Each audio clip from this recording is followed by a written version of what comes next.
Olá! Um porto seco é um espaço para armazenagem e movimentação de cargas longe das costas marítima e fluvial. Apesar de não serem novidade no cenário logístico brasileiro, ainda não há uma regulamentação específica para o seu funcionamento. E nós vamos conversar sobre isso com o deputado Leônidas Cristino, do PDT do Ceará.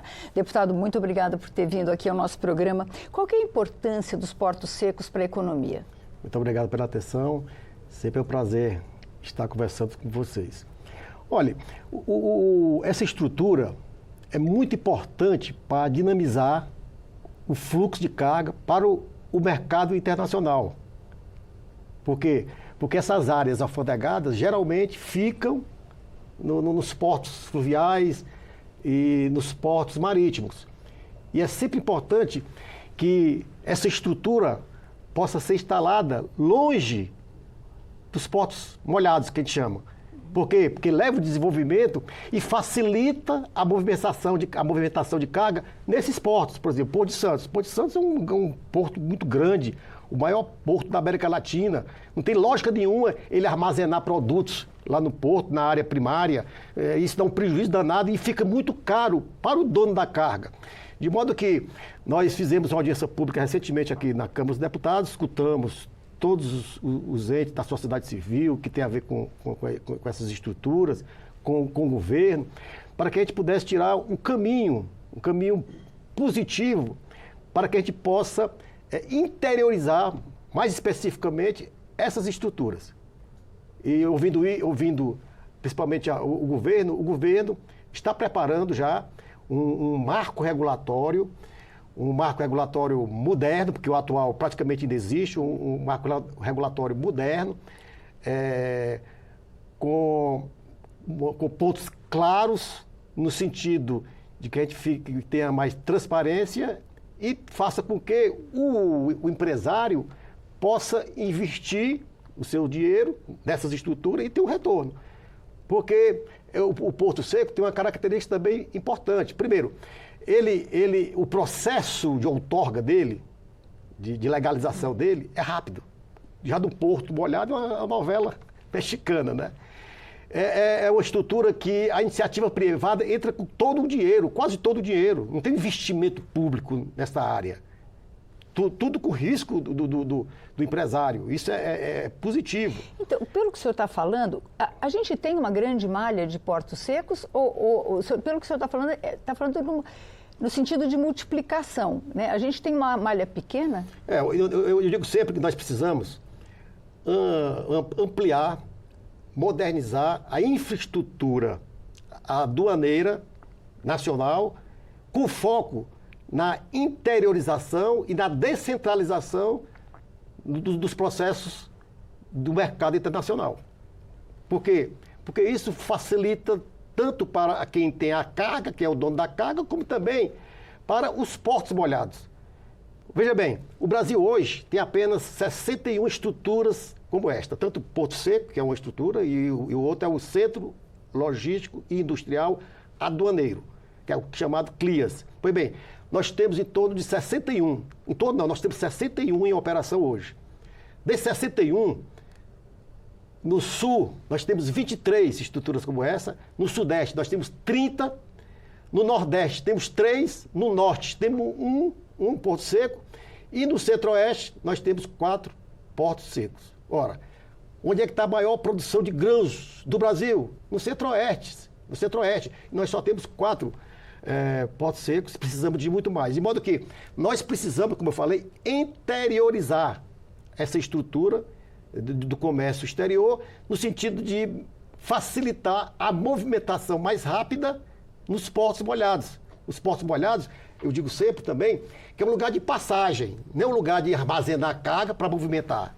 A carga que chega tem que sair rápido. Então, e a carga que chega de navio tem que tirar rapidamente, e a carga que chega para pregar o navio também tem que ser rapidamente. Por isso, esses portos secos têm essa característica de ajudar nesse sentido. Então, ele faria toda essa tramitação alfandegária, toda essa tramitação alfandegária, então, papelada. Quando chega no Porto Molhado, e já está tudo bonitinho, tudo certinho, já é para entrar no navio.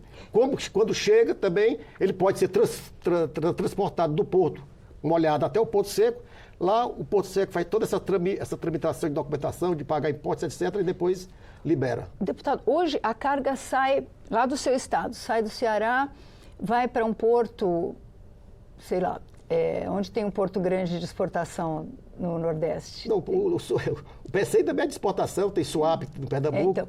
Então, vai até tem lá. Itaqui no Maranhão. Aí, ela fica parada lá no porto até fazer todo esse despacho alfandegário para poder ir embora. Quer dizer, ela não pode... Isso não...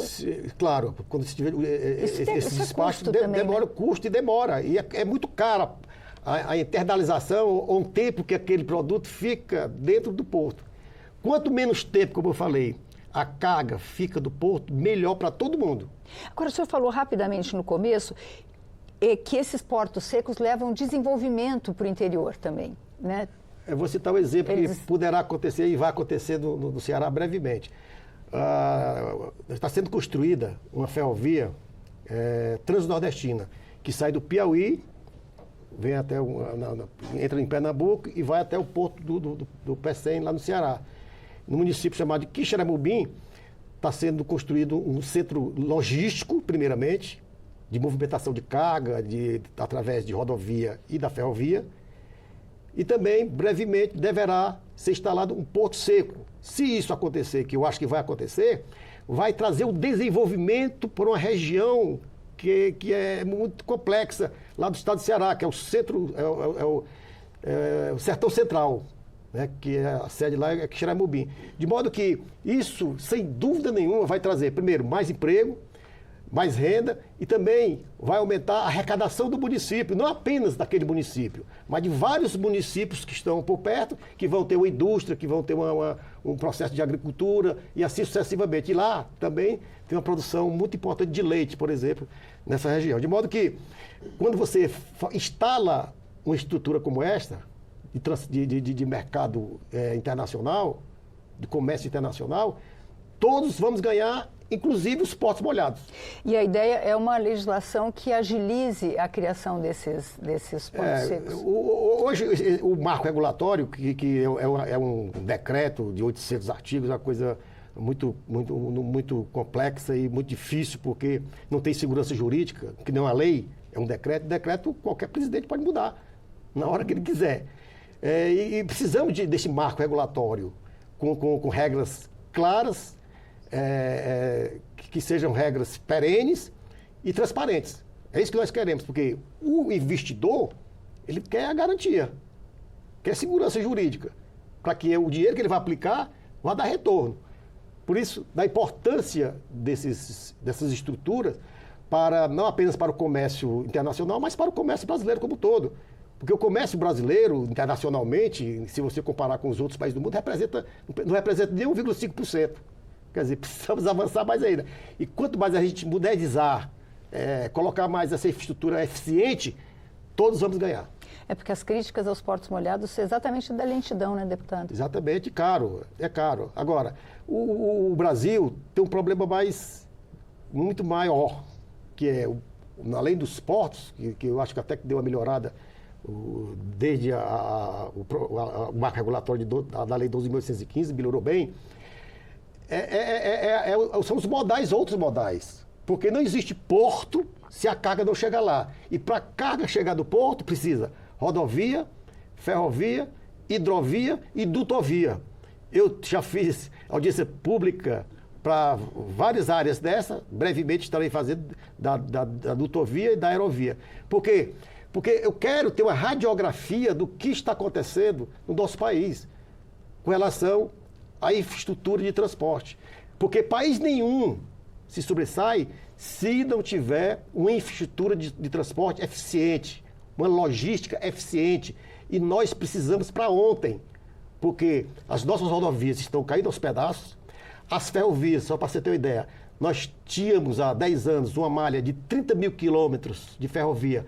Hoje, nós só temos em torno de 11 a 12 mil quilômetros em operação de ferrovia. Nós temos a possibilidade de ter 60 mil quilômetros de hidrovias. Só usamos 15 mil e a dutovia está ainda em fase de expansão, mas também é uma estrutura de transporte importante, não apenas para os portos, mas também para outras áreas industriais. De modo que, se o Brasil não investir em todos os modais e também dos terminais portuários, o Brasil não vai ser competitivo no mercado internacional. Muito obrigada, deputado. Nós conversamos com o deputado Leônidas Cristino, do PDT do Ceará, sobre a regulamentação e importância dos portos secos. Se você quiser rever ou compartilhar este programa, vá ao nosso canal no YouTube. Obrigada pela audiência e até a próxima.